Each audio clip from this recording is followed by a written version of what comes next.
လောရတနာတွေချုပ်ပြီးတော့မှမောင်ရဲတဲ့နောက်ဆုံးနေတဲ့မောင်ကိုပူဇော်ပေးရစီရှ िख ိုးပေးရစီရှ िख ိုးပြီးမှမောင်ကျမကိုတတ်ချင်တတ်ပါဆိုတော့အေးကောင်းပြီဆိုတော့မြို့သမီးလေးကလှဲပြီးတော့ပြေးတယ်ရှ िख ိုးခြင်းအောင်ပူဇော်ခြင်းအောင်ဆောင်ပြီးတော့အမျိုးသားကရှေ့ကိုရပ်ပြီးလက်ပိုက်နေတဲ့အချိန်မှာချမ်းသာလိုက်တဲ့တထေးသမီးရုပ်လဲချောတယ်ဥစ္စာလဲပေါ်တယ်ပညာလဲတတ်တယ်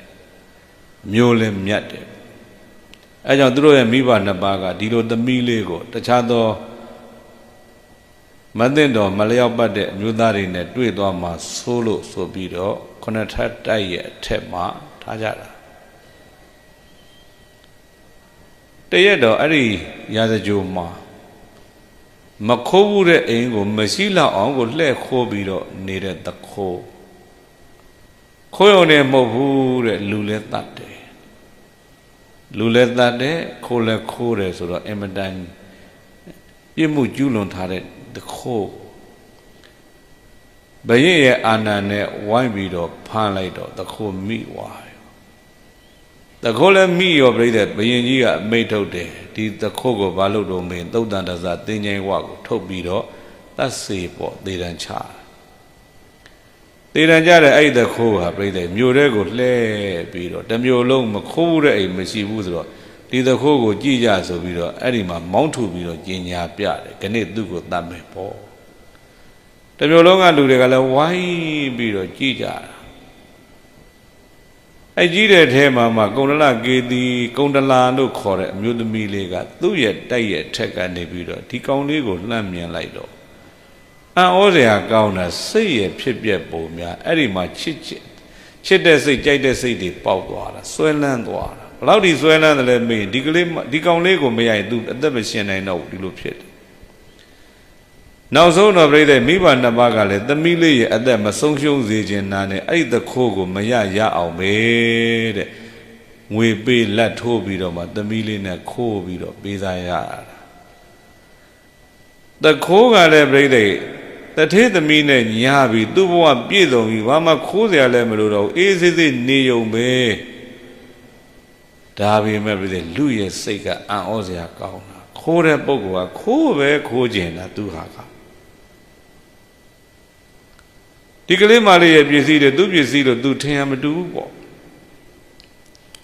အဲ့ဒါနဲ့3ရက်လောက်နေတဲ့အခါအိမ်အောင်ကြပြီး3ရက်မှာကောင်းလေးကပြောတယ်အေးငါ့ကိုသုတ်တန်တစားတင်းချင်းဝဆိုတာကဘာပြောတယ်လဲမေးမြို့ရဲ့ပြင်ဘက်မှာ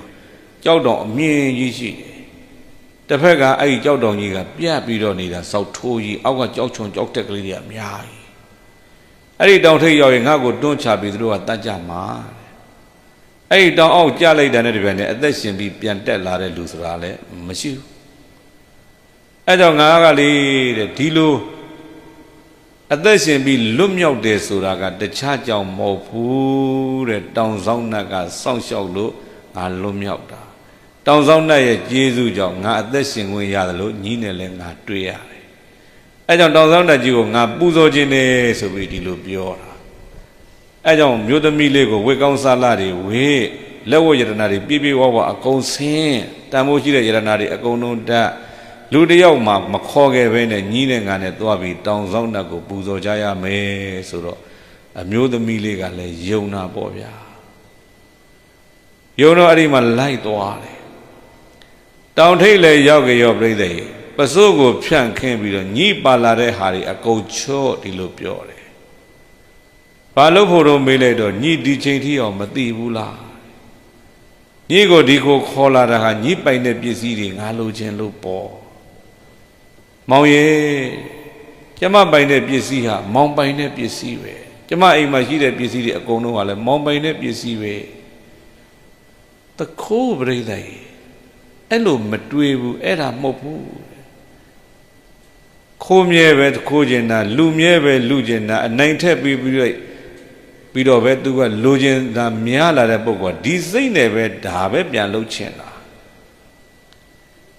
အမျိုးသမီးကလည်းအဲ့ဒီကြတော့မှသူကဘာဖြစ်တော့မင်းဩငါသေရတော့မှာပဲဆိုတာသူသိပြီးတော့ဒါဆိုရင်လည်းအကုန်ချွတ်ဆိုချွတ်ပါမယ်ဆိုအကုန်ချွတ်ပေးလိုက်တယ် လက်ဝရဏတွေချုပ်ပြီးတော့မှမောင်ရဲတဲ့နောက်ဆုံးနေတဲ့မောင်ကိုပူဇော်ပေးရစီရှ िख ိုးပေးရစီရှ िख ိုးပြီးမှမောင်ကျမကိုတတ်ချင်တတ်ပါဆိုတော့အေးကောင်းပြီဆိုတော့မြို့သမီးလေးကလှဲပြီးတော့ပြေးတယ်ရှ िख ိုးခြင်းအောင်ပူဇော်ခြင်းအောင်ဆောင်ပြီးတော့အမျိုးသားကရှေ့ကိုရပ်ပြီးလက်ပိုက်နေတဲ့အချိန်မှာ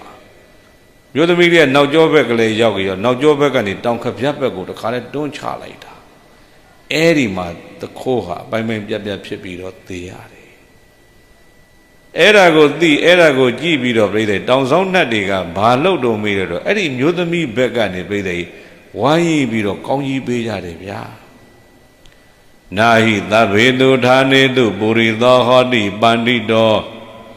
ဣတိပိပန္တိတာဟောတိတထတထဝိသခဏနာဟိသဗ္ဗေတုဌာနေတုပုရိသောဟောတိပန္တိတောနေရာတကာမှာယောက်ျားတွေကြီးပညာရှိကြတာမဟုတ်ဘူးဣတိပိပန္တိတာဟောတိတထတထဝိသခဏအမျိုးသမီးတွေလည်းပညာရှိကြတယ်ဟာတောင်ဆောင်တတ်တွေဒီလိုကောင်းကြီးပေးတောင်ဆောင်တတ်တွေကကောင်းကြီးပေးတော်လဲမျိုးသမီးလေးပြိတဲ့အိမ်မပြန်ရဲတော့ဘူးဘာဖြစ်လို့တော့မေးလိုက်တော့သူချစ်လို့ပဲဒီသခိုးကိုတပြားတစ်ထောင်နဲ့သူကတင်တောင်းရတဲ့ဘဝသူချစ်တဲ့သူကိုပဲသူကိုယ်တိုင်တတ်ရတယ်ဆိုတဲ့နာမည်ဆိုးသခိုးကြိုက်လို့နာမည်ဆိုးထွက်ပါတယ်ဆိုအဲ့သခိုးကိုသူကိုယ်တိုင်တတ်လို့လဲနာမည်ဆိုးကပြန်ထွက်ရပြန်မယ်ဆိုတော့လူကြတဲ့မျက်နာမပြရဲတော့ဘူးပေါ့အဲ့ဒါနဲ့ပြိတဲ့ယဟမဝိမယ်ဆိုထွက်သွားလိုက်တာခြေဥတရသွားတဲ့ထင်ပါရဲ့ပြိတဲ့နိဂန္ဓတွေရဲ့အကြောင်းကိုရောက်သွားတာနိဂန္ဓတွေကလည်းမျိုးသမီးတယောက်